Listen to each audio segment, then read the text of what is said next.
Boa noite a todos, são 20 horas e 30 minutos, estamos no Momento Use, você deve estar estranhando, sexta-feira o Momento Use é sempre quinta-feira, mas esse é um dia muito especial, nós estamos recebendo aqui uma pessoa muito especial, uma pessoa que vai falar sobre os 160 anos do Evangelho segundo o Espiritismo, lembrando que o Momento Use faz parte da Use Intermunicipal de Santos e Cubatão, e é muito importante que você faça suas perguntas. Se a gente não vai poder responder na hora, a gente responde depois, não há problema nenhum. A sua participação é importante. As casas adesas, por favor, participem, perguntem, tirem dúvida. Por quê? Porque sabemos da importância do Evangelho segundo o Espiritismo. E hoje, mais uma vez, estamos aqui com meu companheiro, Newton Júnior. Boa noite, José. Boa noite aí você da telinha. Muito obrigado pela sua presença, pela sua audiência. E, como o Zé falou, nós estamos no Momento Use. A Use que quer você que chegue até nós, tá bom? E nós hoje, né, Zé, temos um convidado, como eu costumo dizer, simplesmente sensacional. Ele que é uma referência dentro da doutrina dos espíritos. O nosso querido César Pérez de Carvalho. Tudo bem? Como é que você está? Muito obrigado pela sua presença, muito obrigado mesmo por ter aceito o nosso convite. Eu agradeço o convite de todos vocês, né? Em nome da USE Santos e Guarujá, toda essa região aí que acompanha, né, da Baixada Santista, acompanha essa programação, e vou me colocar à disposição, né, para que a matéria que nós temos a abordar hoje possa atender, né, aos internautas que estão aí nos acompanhando. Então, boa noite a todos. 160 anos, né, César? E, na realidade, a importância do... Qual seria essa importância, né? Antes de ele falar, eu gostaria de falar o currículo do nosso amigo. Puxa, é verdade. Sabe o que é? É que nós estamos tão acostumados com ele, que ele já é um ícone dentro da doutrina, né? Se nós formos ler o currículo do nosso vamos terminar às 8h30, às 9h30, né? Mas eu só vou dar um apanhado, porque eu acho muito importante, explicando para você, César, que tem muita gente que é simpatizante da doutrina. Nem todos conhecem, né, os oradores, as pessoas tão importantes do movimento espírita como a sua pessoa.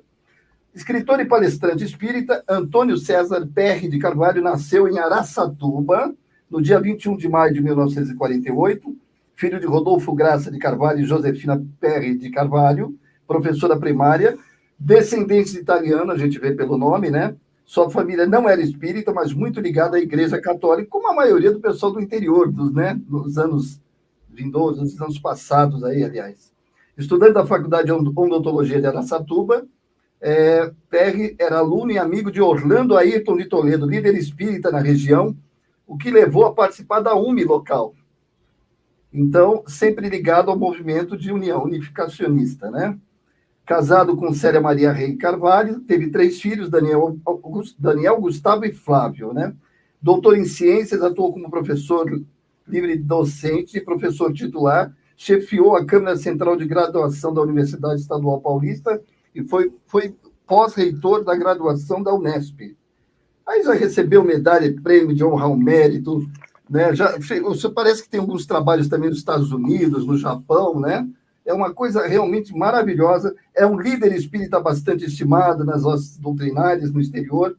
César Pérez, ele teve um período também como presidente da USE São Paulo e, posteriormente, isso foi presidente da USE, da FEB, da Federação Espírita Brasileira, não é isso? É isso, né? Confirma, né? E aí sim, aí tem muita coisa, mas eu quero e nós queremos ouvi-lo sobre este livro que eu considero importantíssimo, que é a comemoração dos 160 anos do Evangelho segundo o Espiritismo. Fique à vontade. Então, boa noite, amigos internautas que nos acompanham nessa programação. É para nós motivo de satisfação, né? Temos mais essa oportunidade para fazermos uma abordagem sobre essa efeméride, né? 160 anos do lançamento do Evangelho segundo o Espiritismo, que aconteceu no mês de abril, né, do ano de 1860, 1864, em Paris. Aliás, o nome da primeira edição era Imitação do Evangelho segundo o Espiritismo. Kardec, posteriormente, fazendo algumas tiragens ao longo daquele primeiro ano de circulação, e depois, no segundo ano, ele lança uma edição que foi chamada definitiva, né? Que é a chamada terceira edição, no final do ano de 1865, comecinho do ano de 1866, aí é que é adotado o novo nome do livro, o Evangelho segundo o Espiritismo. E é muito interessante, meus amigos, que esse livro ele vem atender a uma necessidade, a uma demanda, né, que havia naquela época. Porque Allan Kardec já havia lançado o Livro dos Espíritos, o Livro dos Médiuns, editava mensalmente, né, a Revista Espírita, e mantinha uma intensa correspondência com simpatizantes interessados em espiritismo da França e de outros países. Já fazia visitas desde 1862 a grupos e lideranças espíritas do interior da França e da Bélgica. Ou seja, ele mantinha muitos contatos, tinha intercâmbio, vamos assim dizer, com pessoas que eram leitores das suas obras e da Revista Espírita. E aí é que surge uma solicitação, uma sugestão, para que ele trabalhasse, né, algo mais, aprofundando a visão espírita sobre Jesus e seus ensinos. Aliás, né, no Livro dos Espíritos, na sua terceira parte, é intitulado As Leis Morais. E nessas leis morais, Allan Kardec elencou um conjunto de perguntas e respostas, sintetizando toda uma orientação de ordem espiritual para fazer uma abordagem da visão da espiritualidade com relação aos ensinos de Jesus. E por que chama as leis morais? Porque é focalizado a essência do ensinamento de Jesus. E ele, nessa terceira parte do Livro dos Espíritos, em realidade, ele seguiu os 10 mandamentos. E apenas aprofundando, né, e trazendo as inovações, os acréscimos dessa interpretação com base nos textos, né, que integram os evangelhos. Então, veja, havia necessidade de mais algo, mais alguma informação sobre Jesus. Foi aí que, no ano de 1863, Allan Kardec se pôs a preparar a nova obra. Em meados daquele ano de 63, ele já considerava que a obra estaria praticamente concluída. Mas a espiritualidade sugeriu que ele fizesse uma revisão ampla, né, da obra. E mais ainda, sugeriram a ele que ele fizesse, entre aspas, né, um autêntico retiro espiritual para facilitar, né, uma revisão cuidadosa e até propiciar aí uma inspiração, um apoio de ordem espiritual. Então, Allan Kardec, junto com a sua esposa Amélie Baudet, eles se dirigiram para uma cidade litorânea, no Canal da Mancha, próximo à foz do rio Sena, a cidade pesqueira, né, de Saint-Adresse. Ele aluga uma casa de praia pequena, né, uma cabana, como ele chamava, e lá ele começa a trabalhar nessa revisão. Amélie Baudet precisou retornar a Paris para dar atendimento à rotina, vamos assim dizer, lá da Sociedade Parisiense de Estudos Espíritas, né? E ele fica, então, só durante 50 dias. Evidentemente que ele teve o apoio de algumas espíritas que já sabiam da presença dele naquela cidade e davam também ali a sua presença, apoiando, né, as suas necessidades de diálogo, né, de ter assim, um apoio de pessoas conhecidas. E é nessas condições que, depois de 50 dias, ele retorna a Paris. E, ao retornar, ele havia completado, né, toda a revisão.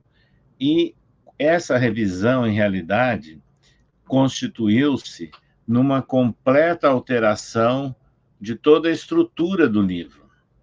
Então, foi uma revisão profunda que ele fez, entrega aos seus editores, e o livro veio a ser lançado em Paris em abril do ano de 1864, com aquele título que nós já citamos, Imitação do Evangelho segundo o Espiritismo. Allan Kardec, veja, quando ele lança essa obra, ele estava fazendo uma interpretação livre, racional, sobre textos do Novo Testamento, o que não era permitido, né, pela Igreja Católica daquela época. Então, em consequência disso, menos de 30 dias após o lançamento da nova obra, ela já foi incluída no Index Prohibitorum da Igreja Católica. Então, o Vaticano não recomendava e proibia, né, o acesso dos católicos ao Evangelho segundo o Espiritismo. E vejam, isso então provoca, sem dúvida nenhuma, por outro lado, também um maior interesse pelo livro. O fato é que ele fez algumas tiragens, né, no espaço de 1 ano e meio, e uma reedição, e lança, na passagem do ano de 65 para 66, a chamada edição definitiva do Evangelho segundo o Espiritismo, cujas traduções nós dispomos a partir dessa terceira edição. Então, é importante nós lembrarmos que esse livro, ele circulou, né, não só pela França, teve um interesse muito grande pela novidade, mas também por outros países da Europa, inclusive veio a ser traduzido para outros idiomas. Aqui no Brasil, ele foi traduzido no ano de 1875, então, praticamente 11 anos depois da primeira edição francesa. E essa tradução brasileira foi feita a partir da terceira edição francesa, ou edição definitiva. Foi feita por um médico e político radicado no Rio de Janeiro, Dr. Joaquim Carlos de Travassos, e que ele usava até pseudônimos, né, Confúcio, Fortúnio, e lançou esse livro, editado no Rio de Janeiro por uma livraria e editora francesa, radicada na antiga capital imperial, que era a editora Garnier. Esse livro, então, ele chega ao conhecimento do Brasil em português em 1875, embora já existisse, né, vários leitores no idioma original, que era o francês.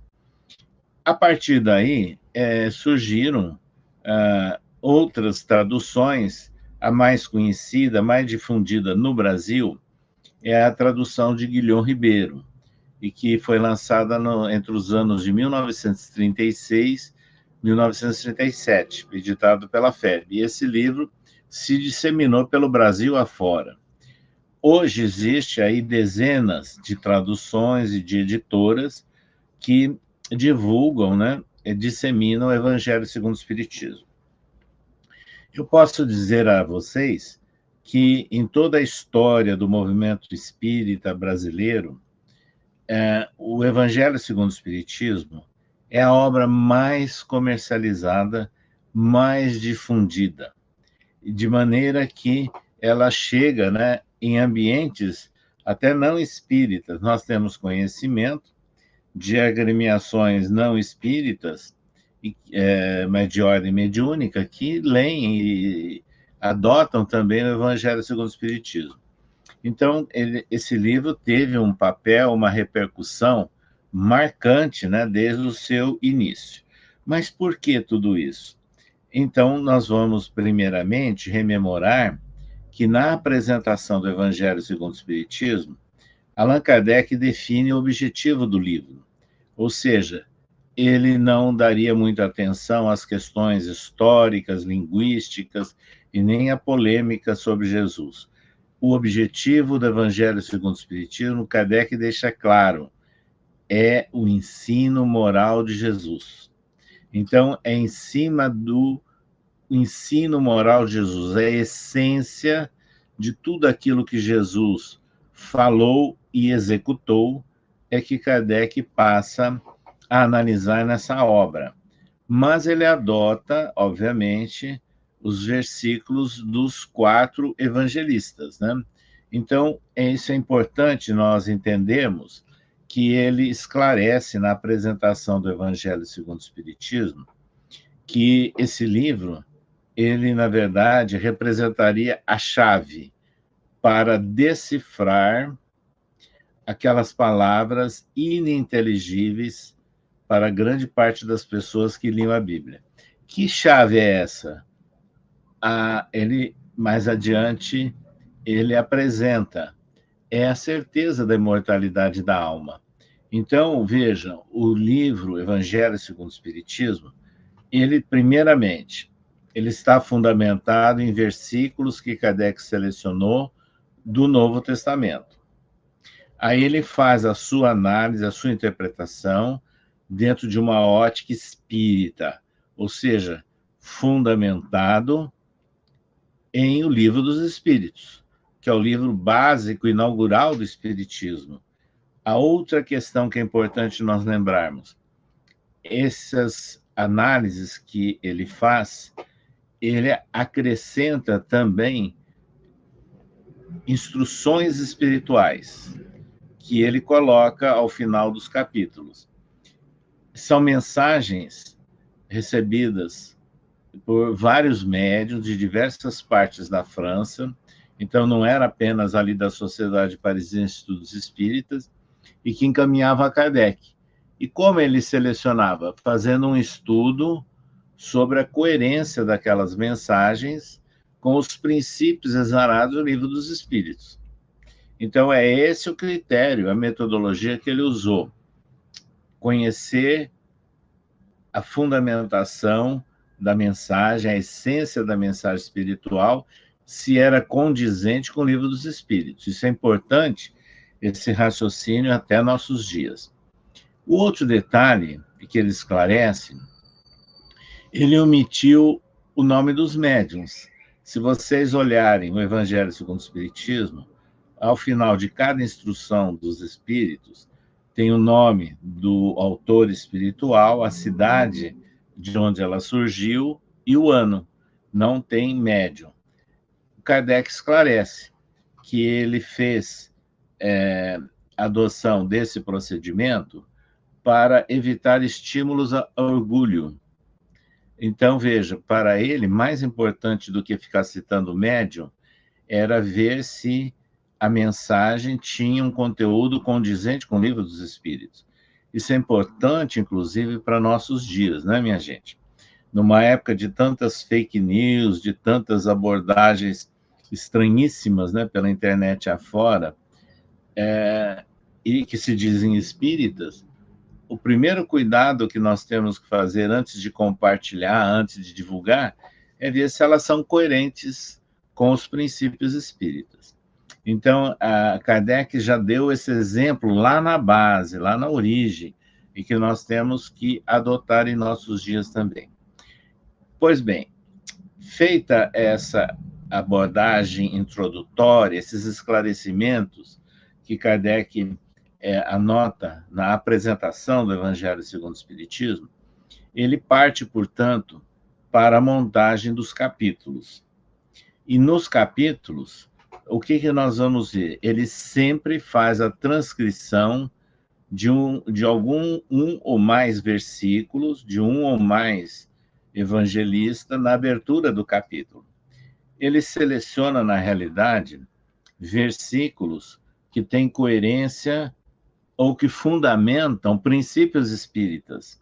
Então, veja, a ordem que ele coloca esses versículos não é necessariamente na ordem cronológica das atividades de Jesus e nem na ordem cronológica ou sequência, né, em que esses versículos estão incluídos nos textos do Novo Testamento. Não.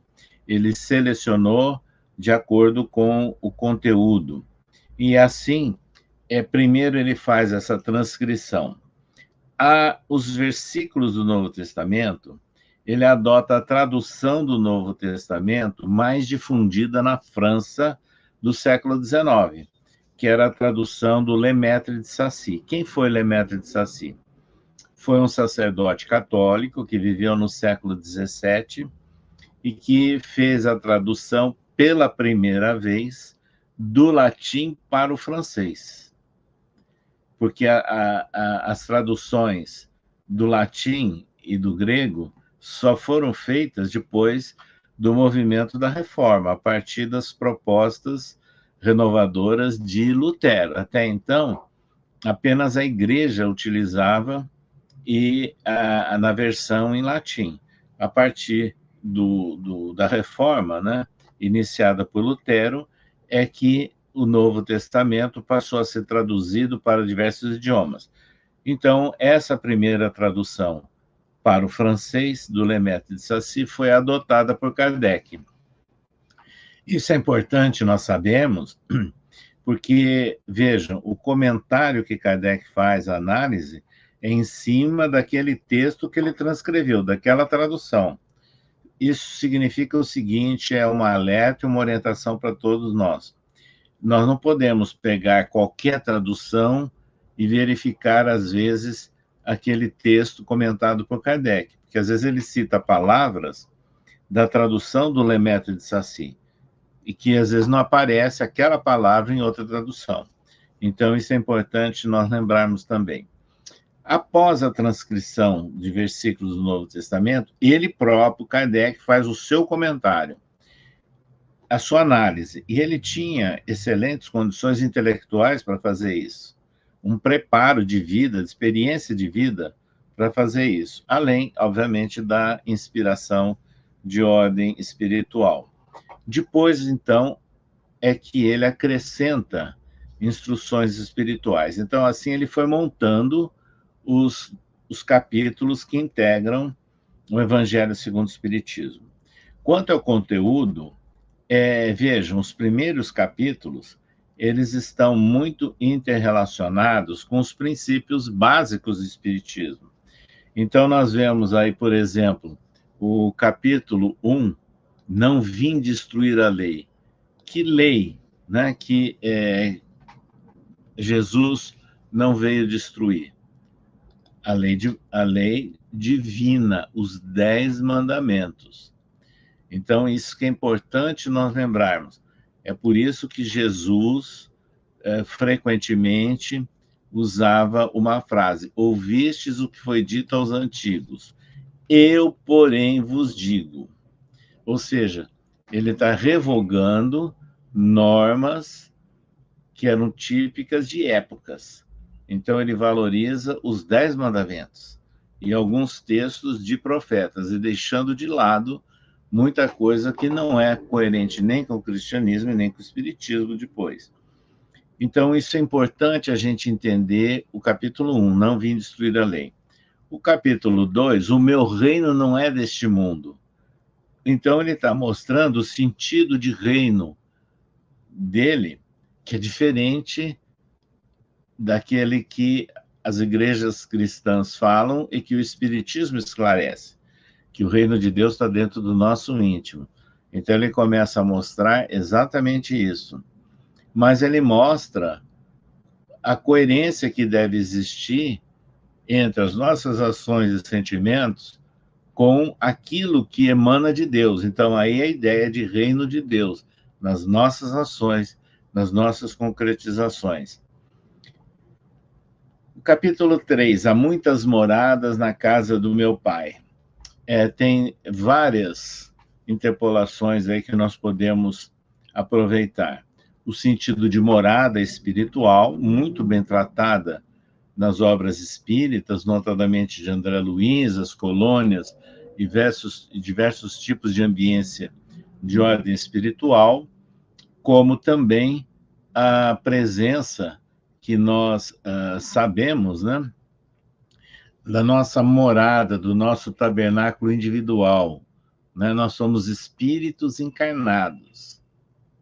E essa interpretação também é importante lembrarmos. Então, o nosso, entre aspas, popularmente falando, o nosso espírito habita, emprega um corpo transitório.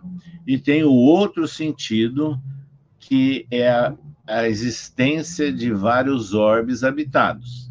Então, não é uma exclusividade aqui da Terra a ideia de que só o planeta Terra é habitado. E aí, o capítulo 4 é sobre reencarnação, onde Kardec seleciona vários itens ou versículos, né, sob o título Ninguém poderá ver o reino de Deus se não nascer de novo. Então, veja, esses 4 capítulos são importantíssimos, ligados a princípios básicos do Espiritismo. E, em seguida, entra o outro princípio, que é o Espiritismo adotando o ensino moral de Jesus. Então, nós vamos verificar, por exemplo, capítulo 5, Bem-aventurados aflitos. Mas em vários outros capítulos, Kardec analisa também trechos, né, do Sermão da Montanha, e especificamente uma parte desse Sermão da Montanha, que são as bem-aventuranças, na ótica da visão espírita. E aí é interessante que o Espiritismo ele traz a sua mensagem de consolo, de respeito ao próximo, de indulgência, de perdão, de misericórdia, com base no ensino moral de Jesus, notadamente no Sermão da Montanha, que foi a grande proclamação que Jesus fez, trazendo uma nova proposta para o aperfeiçoamento da civilização na Terra. Então, vários capítulos abordam essas questões. Mas nós gostaríamos de lembrar que o capítulo 5, Bem-aventurados aflitos, é o mais longo, inclusive. E eu diria que é o capítulo da mais alta necessidade de divulgação no centro espírita, nas atividades espíritas, hoje em dia, porque nós vivemos num mundo de aflitos, num mundo de muito contraste, de muita desigualdade, de muitas dúvidas, inseguranças e impactos a toda hora. Então, é um mundo em que todos nós temos gradações de aflição. Então, é a mensagem absolutamente pertinente, oportuna para o momento que nós vivemos. O capítulo 5 do Evangelho segundo o Espiritismo, Bem-aventurados os aflitos. E assim nós vamos verificando, né, que os demais capítulos vão entrando em detalhes, né, sobre o ensino moral de Jesus. E há uma curiosidade interessante. No final do Evangelho segundo o Espiritismo, Coletâneas de Preces Espíritas, que é o capítulo 28, né? Allan Kardec, ele faz a interpretação do sentido da oração de acordo com o Livro dos Espíritos. E na interpretação que ele faz dos versículos do Novo Testamento, aludindo aos ensinos de Jesus relacionados com oração. Então, aquelas preces que aparecem lá não são preces para serem repetidas, decoradas, não é uma receita, muito pelo contrário. Por que ele fez aquilo? Porque ele recebeu pedidos de pessoas que queriam sugestões, orientação em como orar à luz do Espiritismo. Então, ele dá uma sugestão para que as pessoas entendam. Mas para fazer a prece, nós não precisamos de ficar decorando, repetindo ou lendo aquilo tudo. Não. Lembremos do Livro dos Espíritos. A verdadeira adoração é a do coração. Então, é essa ideia que baliza, né, todo o trabalho de Allan Kardec na elaboração do capítulo 28, Coletâneas de Preces Espíritas. Mas há um fato aí interessante. Ele havia, na primeira edição, apenas citado a oração do Pai Nosso, que é a única ensinada por Jesus. E, de repente, vários leitores sugeriram que ele detalhasse. Então, na edição definitiva do Evangelho segundo o Espiritismo, o que fez Kardec?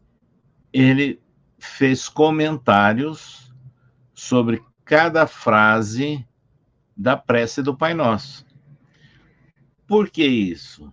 Sugerindo que quando nós proferimos a oração do Pai Nosso, não é pela quantidade de vezes, de repetição, seguindo isso ou aquilo, ou quantificando em rosários ou assemelhar, nada disso.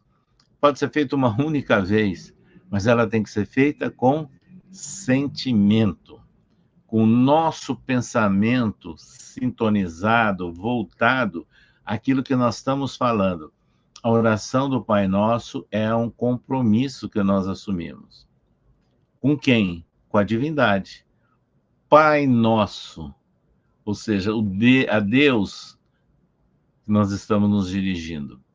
Então, isso é muito significativo e nós temos que aprender e ensinar sempre como nós proferimos de uma forma meditada, sentida, a única oração que Jesus nos ensinou.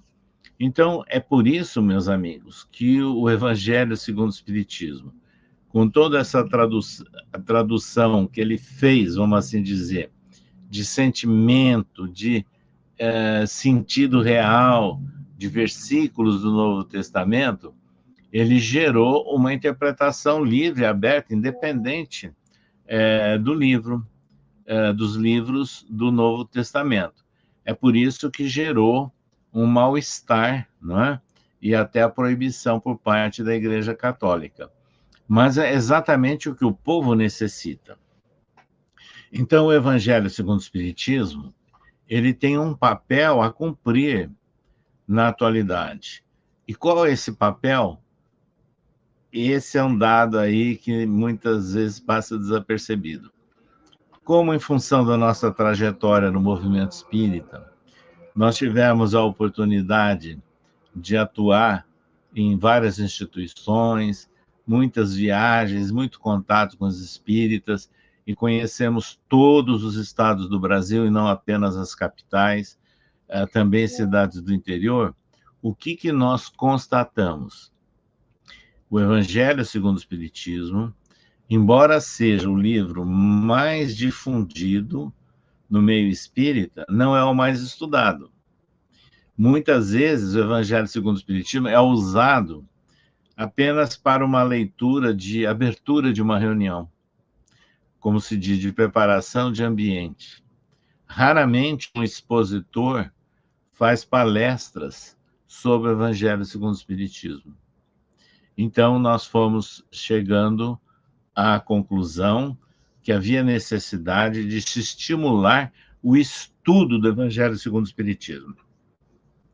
Aqui em São Paulo, exatamente há 52 anos atrás, a União das Sociedades Espíritas do Estado de São Paulo, a USE, lançou a campanha Comece pelo Começo, que é com o objetivo de estimular a leitura e o estudo das obras básicas de Kardec. Essa campanha tem sido constantemente lembrada. Se nós abrirmos hoje o jornal digital Dirigente Espírita, editado pela USE, nós vamos ver que sempre tem lá a página evocando a campanha Comece pelo Começo. Mas essa campanha foi aprovada nacionalmente apenas no período em que nós estávamos na presidência da FEB, em 2014. Então, ela já era difundida, mas se tornou uma campanha nacional. E foi nesse período que nós estávamos lá na FEB como diretor, depois como presidente, que nós começamos também a estimular estudos, né, relacionados com o Evangelho segundo o Espiritismo. E aí tem algumas coisas interessantes. Imagine que nós estávamos iniciando a nossa atuação na presidência em 2012, quando nós instituímos na sede da FEB em Brasília um curso presencial, como era na época, né, de Evangelho segundo o Espiritismo. Primeiro curso de Evangelho segundo o Espiritismo em toda a história de mais de 100 anos da FEB. Aconteceu apenas em 2012. E houve tanto interesse que logo depois foram instituídos também cursos sobre as outras obras básicas de Kardec. No mesmo ano, 2012, foi instalado inicialmente na sede da FEB o NEP, Núcleo de Estudo e Pesquisas do Evangelho, e que depois esse núcleo se desvinculou da própria FEB e tornou-se uma grande rede virtual pelo Brasil afora. Hoje nós temos mais de 200 núcleos de estudo do Evangelho funcionando de uma forma independente, autônoma, em vários centros pelo interior e capitais do Brasil. Então, é isso que há necessidade, de nós aprendermos a estudar e valorizar o Evangelho segundo o Espiritismo em toda a sua significação. E não apenas usarmos, né, esporadicamente, como uma abertura de reunião ou uma citação numa palestra. Então, vejam, meus amigos, é por essas razões que nós temos, nos últimos anos, nos dedicado a promover palestras e cursos, hoje virtuais, né, praticamente, sobre o Evangelho segundo o Espiritismo. E agora, no mês de maio, a Casa Editora, o Clarim, aquela editora fundada, né, por Karl Bartholomew, publicou uma obra nossa chamada O Evangelho com Simplicidade. E o objetivo é esse mesmo, a palavra simplicidade já diz tudo. Porque qual foi o nosso objetivo ao elaborar essa obra? Analisar os capítulos do Evangelho segundo o Espiritismo. Então, é um livro que estuda, comenta o Evangelho segundo o Espiritismo como? De uma forma simples, objetiva e direta, para ampliar a possibilidade de nós termos um público-alvo mais simples, lendo e acompanhando o significado dos capítulos do Evangelho segundo o Espiritismo. Essa é a nossa preocupação em nossos dias. E, na nossa opinião, os centros espíritas, nas suas palestras, nos seus eventos públicos, têm que valorizar cada vez mais o Evangelho segundo o Espiritismo e seus temas. Lembrando que nós vivemos num mundo de aflitos, né? E é essa a grande mensagem que o Espiritismo tem a trazer para os homens sedentos, né, de acolhimento, de consolo, de esclarecimento espiritual, é exatamente essa tônica que nós temos que adotar nas nossas reuniões públicas, porque as pessoas que batem a porta do centro não estão em busca de filosofia, nem de ciência, nem de curiosidade. Eles querem atender às necessidades do sentimento, da razão, frente aos impactos, né, os sobressaltos da vida do nosso contexto social. Então, ao ensejo dos 160 anos do lançamento por Kardec do Evangelho segundo o Espiritismo, é o recado que nós temos renovado sempre para que estimulemos a divulgação, o estudo ou reestudo do Evangelho segundo o Espiritismo. Poderíamos dizer, é a obra que está há 160 anos consolando e esclarecendo. E isso é tão importante que, para finalizar, nós vamos lembrar que Chico Xavier, pela psicografia abençoada dele, né, escreveu textos vários, né, do Espírito Emmanuel, comentando versículos do Novo Testamento à luz do Espiritismo. Mas, na época em que o Evangelho segundo o Espiritismo completava o seu centenário de lançamento, então nós estamos nos referindo aí a 60 anos atrás, né, ano de 1964, Emmanuel lançou um livro pela psicografia de Chico, que é intitulado, tem o título de Livro da Esperança, editado pela Comunhão Espírita de Uberaba. E nesse livro, Emmanuel homenageia e agradece a espiritualidade pelo conteúdo desse livro, Evangelho segundo o Espiritismo. E nos seus capítulos, ele analisa vários itens do Evangelho segundo o Espiritismo. Então, foi a homenagem que a espiritualidade, pela escrita de Emmanuel e pela mediunidade de Chico, fizeram de uma forma marcante na época, aos 100 anos de publicação do Evangelho segundo o Espiritismo. E agora, aos 160 anos, deixamos o recado a todos vocês, amigos, internautas que estão nos acompanhando, para que aproveitemos, né, todo esse conteúdo maravilhoso de consolo, de esclarecimento, de iluminação espiritual que representa o Evangelho segundo o Espiritismo. Obrigado, era isso que nós tínhamos a resumir nessa noite. Realmente, César Perry, não é à toa que você é uma referência dentro da doutrina. O poder de síntese que você tem, de esclarecimento, faz com que as pessoas consigam entender com uma facilidade tremenda.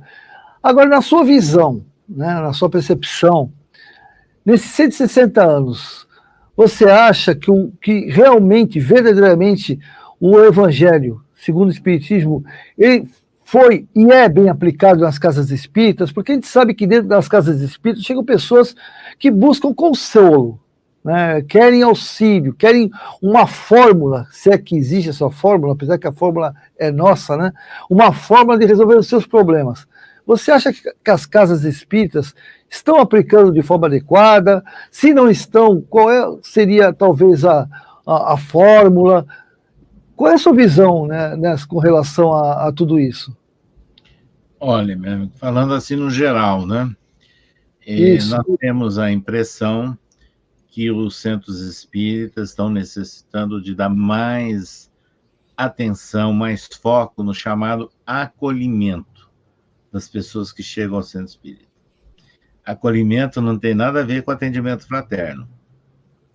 Acolhimento é a pessoa que adentra, ela ser vista, ela ser sentida, ser procurada e recepcionada fisicamente por alguém do centro, para não passar mais um invisível lá dentro, que ninguém sabe, né? Perfeito. E é nesse diálogo inicial que a pessoa depois ela é encaminhada para assistir uma reunião, para conhecer o centro, para o atendimento fraterno, que é uma entrevista, né? E aí tem toda uma sequência. E nesse conjunto, né, do acolhimento, da pessoa frequentar as reuniões públicas, e a base do conteúdo do Evangelho segundo o Espiritismo tem que ficar muito presente, né, naquilo que os recepcionistas, os dirigentes do centro fazem, adotam, né, e também depois na orientação para aquela pessoa que está adentrando, chegando ao centro espírita. E nas palestras, vejam, as palestras públicas, na nossa ótica, elas deveriam ser centradas no Evangelho segundo o Espiritismo. No mínimo, uma vez por semana, uma reunião pública, onde é explanado o Evangelho e é disponibilizado o passe, né, de acordo com as orientações e as seleções da casa, mas é disponibilizado. Porque é o momento em que a pessoa se sente mais à vontade pelo tema, e quem for falar tem que aprender que tem que falar de acordo com o público-alvo daquele centro. Porque é muito diferente o público que frequenta centros dos diversos bairros de uma cidade. E que falar, então, dos diferentes estados do Brasil. Então, o expositor tem que ter consciência de falar de uma forma simples, objetiva, direta, de acordo com o público e a necessidade daquele público presente. E o outro detalhe, e isso é muito importante, é que seja efetivamente dentro de um raciocínio espírita. Não adianta as pessoas ficarem usando textos do Novo Testamento com interpretações que não são espíritas. Então, por isso que o Evangelho segundo o Espiritismo é importante. Então, é esse lembrete que nós fazemos. E aí, nos centros, além dessa etapa de acolhimento e essa etapa de disponibilização de reuniões públicas, pode-se também montar cursos, reuniões de estudo, vamos assim dizer, né, melhor, sobre o Evangelho segundo o Espiritismo. Isso é muito necessário. Tá bom. Tá ótimo. Temos pergunta, né, José? O pessoal, o senhor D'Alessandro Rodrigues, ele é professor de física e orador, né? Faz parte também da USE. Ele fez duas perguntas. A primeira, ele quer saber o que representa o exemplo de Allan Kardec para os espíritas de todas as épocas. A pergunta é muito oportuna. É importante que a gente repise no vulto Allan Kardec o que ele representa. Muita gente fala, não, mas Allan Kardec apenas colocava, selecionava mensagens espirituais. Não. Ele não fazia só isso, e ele não foi um entrevistador de espíritos, como podem imaginar. Por exemplo, o Livro dos Espíritos, ele deu a forma de perguntas e respostas. Na verdade, eram centenas de mensagens espirituais. Ele organizou, colocando uma pergunta e selecionando trechos das mensagens espirituais como resposta. Então, ele é o elaborador do Livro dos Espíritos. Por quê? Ele tinha condições intelectuais para isso, né? A sua larga experiência como professor, estudioso de várias áreas do conhecimento humano. Ou seja, Allan Kardec era um homem que sabia viver no seu tempo, naquele tempo, e tinha contatos, né, com os editores, consultores. Ele cita no Evangelho segundo o Espiritismo consultores, inclusive gente ligada à Sorbonne. E ele sabia também ouvir interlocutores nas visitas, sabia valorizar correspondências. Então, essa é a característica, que ele é tipicamente o homem do seu tempo, utilizando raciocínio, ele era muito racional, né? E adotando uma metodologia, vamos assim dizer, não é, para seleção de mensagens, que nós já falamos aqui no início, e para a condução de toda a essência, a coluna vertebral dos seus livros, vamos assim dizer.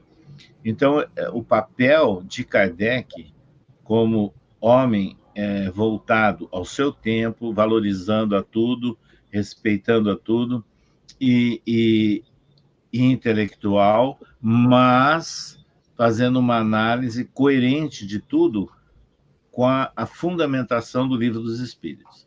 Então, é isso que nós não podemos nunca perder de vista. Ok.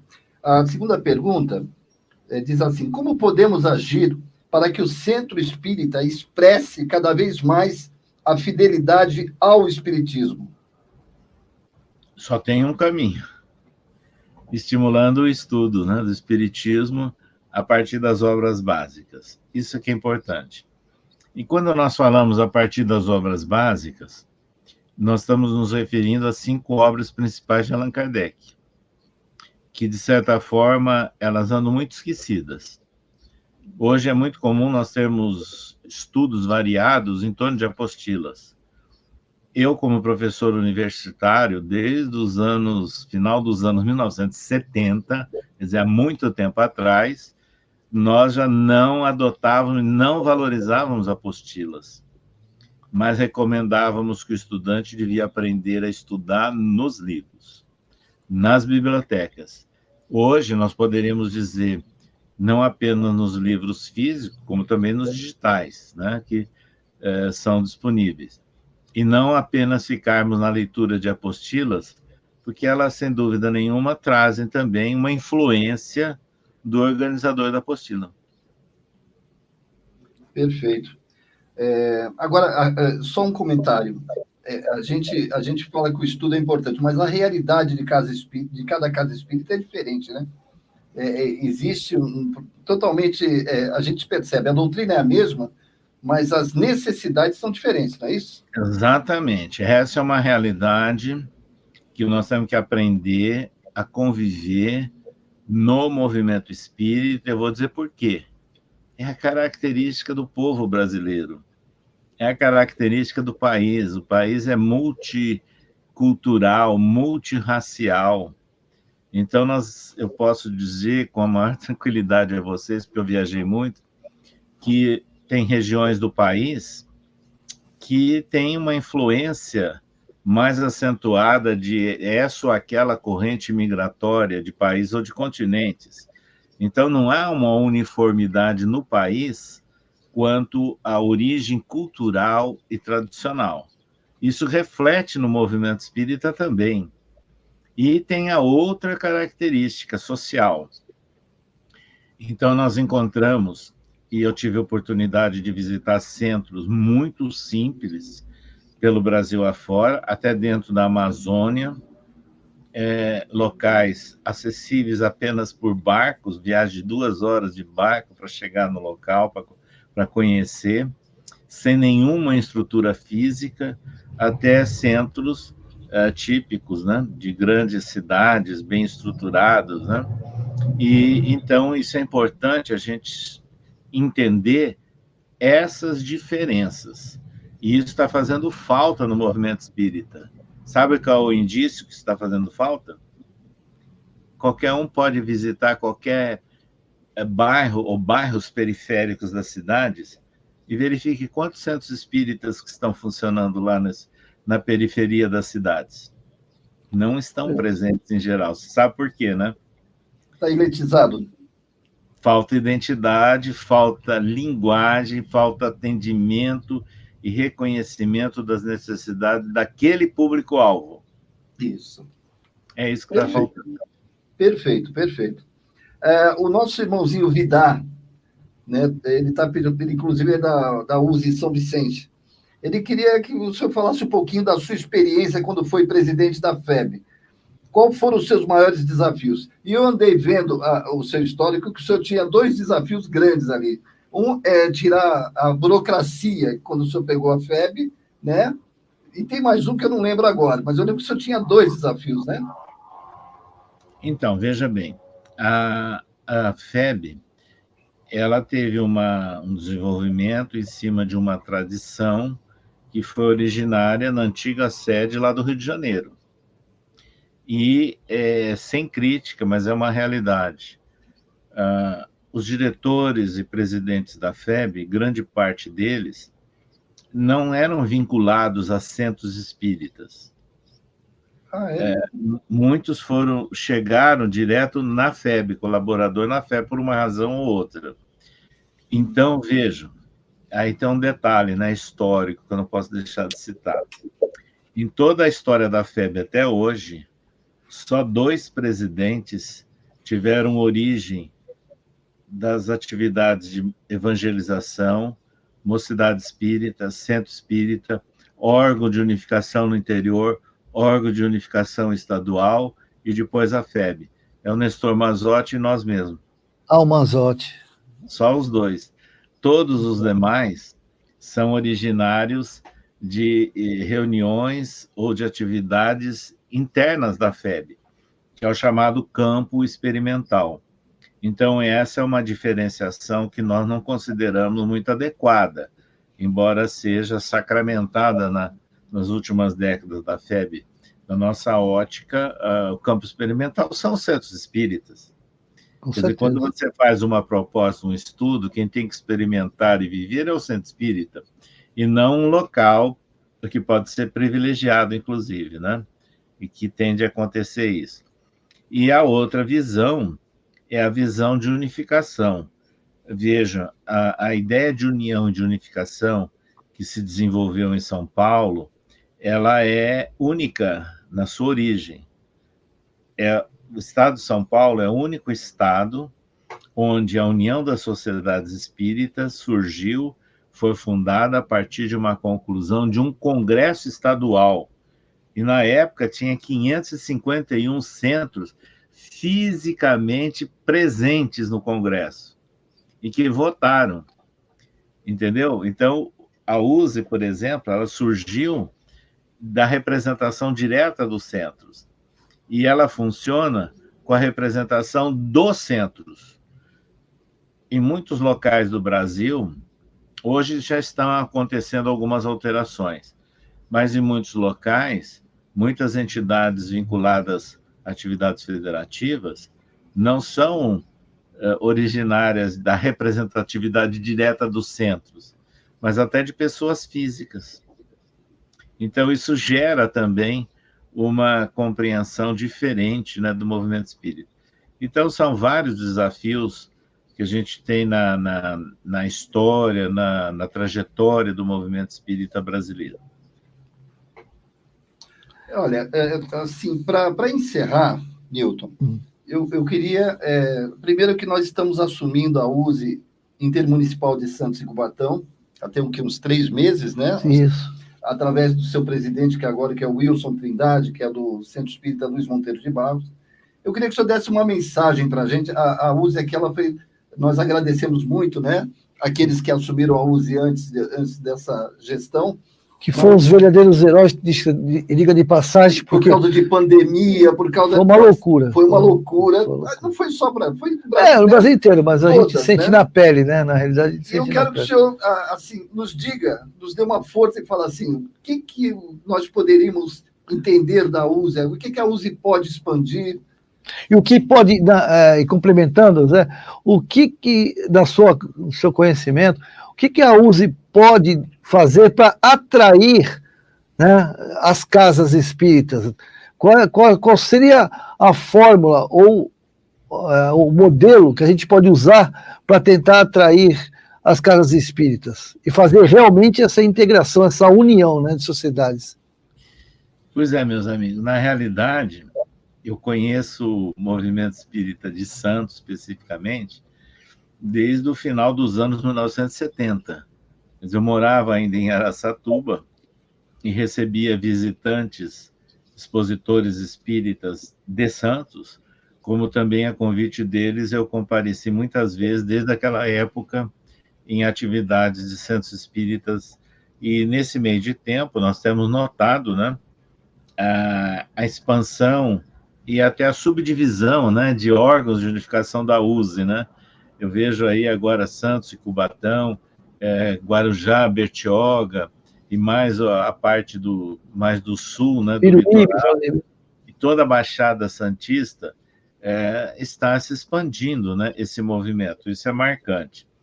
Agora, na nossa ótica, o movimento de união, de uma forma geral, tem que agora fazer frente a uma nova realidade, que é, além de tudo que nós falamos, da diversidade física de ambientes e de público-alvo, isso tem que ser respeitado e tem que ser entendido caso a caso, sem ideias de padronização, sem ideia de estandardizar as coisas. Por isso é que nós nunca fomos favoráveis, apesar de ter convivido, né, em instituições que adotavam com programas padronizados de curso A, B, C ou D. Não. Nós achamos que os cursos, os estudos têm que ser adequados de acordo com as condições e a disponibilidade de cada casa. Assim é que ele atende o seu objetivo. E a outra questão, que é a novidade dos últimos anos, são as atividades virtuais, que rapidamente o movimento espírita se inseriu nessas atividades com a pandemia, e só que isso veio para ficar, não é? Então, nós estamos vivendo aí muitas realidades de centros espíritas que diminuíram a presença de frequentadores, de colaboradores, até de contribuintes depois da pandemia. Então, são coisas que a gente tem que entender, essa nova realidade, e saber nos adequarmos a ela. Então, o centro, por exemplo, que eu colaboro em São Paulo, que é o Grupo Espírita Casa do Caminho, e também o CCDPE, o Centro de Cultura, Documentação e Pesquisa do Espiritismo, ambos, hoje, os seus cursos são praticamente virtuais. Então, mas estimula-se, né, algumas atividades presenciais, atividades físicas, porque elas são indispensáveis. É necessária a convivência entre as pessoas, né? Isso é importante. Agora, sem dúvida nenhuma, é uma nova realidade. Então, nós temos que verificar o como e a intensidade que nós podemos adotar atividades unicamente presenciais, outras híbridas, né? Presenciais e virtuais, e outras virtuais. Agora, lembrando que os centros mais simples, notadamente os da periferia, a atividade virtual não funciona. Você tem que estar lá fisicamente, presencialmente, fazendo principalmente acolhimento. Então, são ideias, né, para as novas áreas de atuação em órgãos de unificação. E você ter um olhar subjetivo para cada casa espírita, na sua condição. A gente não pode enquadrar, a gente pode criar um contexto só, tem que olhar para cada necessidade de cada, porque são necessidades diferentes. Exatamente. Perfeito. César, muito obrigado. Eu quero agradecer a tua presença. Muito obrigado por se dispor a falar. Newton. Foi uma noite maravilhosa, né? Realmente muito esclarecedora. É um prazer muito grande ter recebido você. Espero a gente se encontrar mais vezes, porque... Espero você aqui em Santos. Exatamente. Aliás, tem uma pessoa que te mandou um grande abraço. José da Conceição Abreu. O Zezinho. O Zezinho, obrigado. Né? Eu retribuo um abraço a um amigo de longa data. Inclusive ontem, né, Zé, ele esteve aqui com a live da USE também e falou de você muito bem, por sinal também não tinha como não falar, né? E ele falou muito bem de você, e a nossa gratidão, com certeza nós vamos trazer você pessoalmente, porque a galera, né, vai gostar de também sentir essa energia. Muito obrigado mesmo pela USE. E fiquem com Deus e até a próxima, né? Um grande abraço. Um abraço, querido. Até a próxima.